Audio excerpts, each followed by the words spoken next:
আল্লাহর নবীর সেই ভালোবাসার স্ত্রী হযরতে আয়েশা সিদ্দিক রাদিয়াল্লাহু তাআলা আনহাকে যখন প্রশ্ন করতেন যে আল্লাহর নবীর চরিত্র কেমন ছিল, কেমন স্বভাব ছিল, আল্লাহর সেই আয়েশা সিদ্দিক রাদিয়াল্লাহু তাআলা আনহা বলতেন, তোমরা কি সাহাবারা তোমরা কি কোরআন পড়েছো, কোরআন তেলাওয়াত করেছো? সাহাবারা বলতেন হে আয়েশা সিদ্দিক রাদিয়াল্লাহু তাআলা আমরা কোরআন পড়েছি। হযরত আয়েশা বললেন, কোরআনের মধ্যে যেরকম ভুল নাই, কোনো সন্দেহ নাই, আল্লাহর নবীর চরিত্রের মধ্যে কোনো ভুল নাই, চরিত্র নাই। বলেন সুবহানাল্লাহ। আল্লাহর নবী কোনো চিটিং ছিলেন না, বাটপুরি ছিলেন না, মিথ্যাবাদী ছিলেন না। হযরত আনাস রাদিয়াল্লাহু তাআলা আনহু হইতে বলিত হাদিসের অনুবাদ, আল্লাহর নবী একদিন মদিনার বাজারে তিনি গেলেন, ঘুরতেছেন, মদিনার বাজার দিয়ে যাচ্ছেন। এমন সময় একটি উট তার পছন্দ হয়ে গেল। কি পছন্দ হলো? একটি উট আল্লাহর নবীর পছন্দ হয়ে গেল, দরদাম মিঠে নিল। আল্লাহর নবী বলতেছে, উটটা আমি আমার বাড়িতে নিয়ে যাই, তোমাকে টাকা দিয়ে যাচ্ছি। এই বলে উটটি নিয়ে আল্লাহর নবী বাড়িতে চলে গেলেন। হাটের ব্যাপার, আর হাটের যারা উট নিয়ে আসছেন, দুম্বা নিয়ে আসছেন, ভেড়া নিয়ে আসছেন, তারা বলতেছে, হে পাগল, তুমি চেনো না, তার সঙ্গে তোমার কোনো পরিচয় নাই, তুমি উট দিয়ে দিলে বিনি পয়সায়, বাড়িতে যে ওই লোক আর আসবে, তোমার তো লস হয়ে যাবে। তুমি বসে আসো এখানে, উট দিয়ে দিছো, বাড়ি থেকে ওই ব্যক্তি তো আর আসবে না। ওই উঠালা বলতেছে, হে আমার সঙ্গের সাথীরা, আমি যাকে উট দিয়েছি তার এত সুন্দর চেহারা, নূরের চেহারা, তার চেহারায় আমি মাতোয়ারা হয়ে গেছি। মনে হয় আমি তার কাছে শুধু উট বিক্রি করি নাই, মনে হয় আমার মনটাও তার কাছে বিক্রি করে দিয়েছি।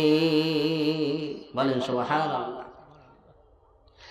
এইভাবে যখন আর উট দুম্বা যারা নিয়ে আসছেন তাদের সঙ্গে যখন এইরকম কথোপকথন বলতেন, কথাবার্তা চলতেছিল, এমন সময় একজন সাহাবী কিছু খেজুর নিয়ে আসলেন, উঠের টাকা নিয়ে আসলেন, এসে বললেন, হে হাটের যারা উট দুম্বা ভাড়া নিয়ে আসছো, আল্লাহর নবী কাছ থেকে উট নিয়ে গেছেন, সবাই দেখে দিলেন ওই ব্যক্তির কাছ থেকে আল্লাহর নবী উট নিয়ে গেছেন।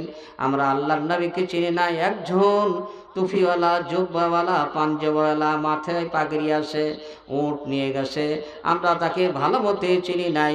ওই সাহাবী বললেন, আল্লাহর নবী উনি আর কেউ নাই, মুহাম্মদুর রাসূলুল্লাহ সাল্লাল্লাহু আলাইহি সাল্লাম, উনি কিছু খেজুর আপনাদেরকে দিয়েছে, এই খেজুর খেয়ে নেন। আর উটওয়ালাকে টাকা দিলেন, যে ওই উটের টাকা দিয়েছে ভালো করে গুনে না। উটওয়ালা বলতেছে, হে আল্লাহর নবীর সাহাবী, আমি খেজুর খাবো না, আমি খেজুর খাবো না। যখন থেকে আমার কাছ থেকে ওই ব্যক্তি উট নিয়ে গেছে, ওই মুসাফির, ওই হুজুর যখন থেকে আমার কাছ থেকে উট নিয়ে গেছে, মনে হয় আমি উট বিক্রি করি নাই, আমার মনটা বিক্রি করে দিছি। এই আল্লাহর নবীর সাহাবী আমাকে নিয়েছিল ওই ব্যক্তির কাছে। যখন সাহাবী ওই উটওয়ালাকে আল্লাহর নবীর কাছে নিয়ে গেলেন, যায়ে বললেন, ইয়া রাসূলুল্লাহ, ইয়া হাবিব আল্লাহ, আপনাকে আমি চিনতে পারি নাই, বুঝতে পারি নাই, আপনি যে আখির জামানার নবী মুহাম্মদুর রাসূলুল্লাহ, আমি আপনার কাছে শুধু উট বিক্রি করি নাই, মনটাও বিক্রি করে দিয়েছি। আমার হাতে কালিমা পড়ে আমাকে মুসলমান বানাইয়ে দিন, লা ইলাহা ইল্লাল্লাহু মুহাম্মাদুর রাসূলুল্লাহ সাল্লাল্লাহু আলাইহি সাল্লাম। শুধু আল্লাহর নবী শুধু মুজিজায় ছিলেন না, শুধু মুজিজায় ছিলেন না, আল্লাহর নবীকে অত্যাধিক চরিত্র, মুজিজা এবং সর্বশ্রেষ্ঠ মানব হিসেবে রহমাতুল্লিল আলামিন হিসাবে এই ধরার বুকে বিশ্ব মানবতার তিনি দুনিয়াকে পাঠিয়ে দিয়েছিলেন। শুধু মানুষের নবী না, রহমাতুল্লিল আলামিন, ওয়া আরসালনাকা ইল্লা রাহমাতাল্লিল আলামিন। तमाम পৃথিবীতে যত লতা পাতা আছে, যত জীব জন্তু আছে, কীট পতঙ্গ আছে, সমস্ত কীট পতঙ্গের, মানুষের, এমনকি জিন ইনসান ফেরেশতাদেরও তিনি রহমাতুল্লিল আলামিন বিশ্ব নবী মুহাম্মদুর রাসূলুল্লাহ সাল্লাল্লাহু আলাইহি সাল্লামে তিনি পাঠিয়ে দিয়েছিলেন। বলেন সুবহানাল্লাহ।